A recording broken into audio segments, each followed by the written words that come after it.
বড় ভাই ছিল, তিনারা নাই, তাদের আত্মার মাগফিরাত কামনা করি। তিনারা আমাকে নিয়ে, আপনারা সাথে নিয়ে আমার পক্ষে ভালো মন্দ কথা বলে মানুষকে উৎসাহিত উদ্দীপনা করেছেন। আমি এই ইউনিয়নের বিএনপি নেতা ছিলাম, এই ইউনিয়নের চেয়ারম্যান আপনারা বানিয়েছিলেন।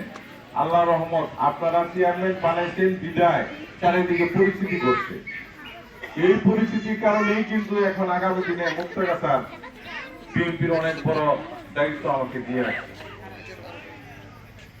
আল্লাহ রহমত, আপনাদের সকলের দোয়ার চেষ্টায়। আপনারা যদি আমাকে ভালো না বাসতেন তাহলে এটা কিন্তু সম্ভব হতো না। তাই আমি আপনাদেরকে বলতে চাই, নিজের চাচার কাছে, বাবার কাছে, ভাইয়ের কাছে, বন্ধুর কাছে বিশদ কিছু বলার আমি মনে করি না। নাকি গণ কিছু বলার আছে? আপনারা আমাকে চিনেন, আমিও আপনাদেরকে চিনি। যদি আমাদের পক্ষ থেকে, আমাদের দলের পক্ষ থেকে আমাদের কোনো ভাই, আমাদের কোনো বন্ধু, আমার কোনো নেতার আচরণে যদি কেউ কষ্ট পান, দয়া করে আমাকে জানাবেন। আমরা এলাকায় আল্লাহর রহমতে শান্তিপূর্ণ ভাবে বসবাস করতে চাই, শান্তিপূর্ণ ভাবে এলাকা চলাফেরা করতে চাই, আমরা এলাকার উন্নয়ন করতে চাই।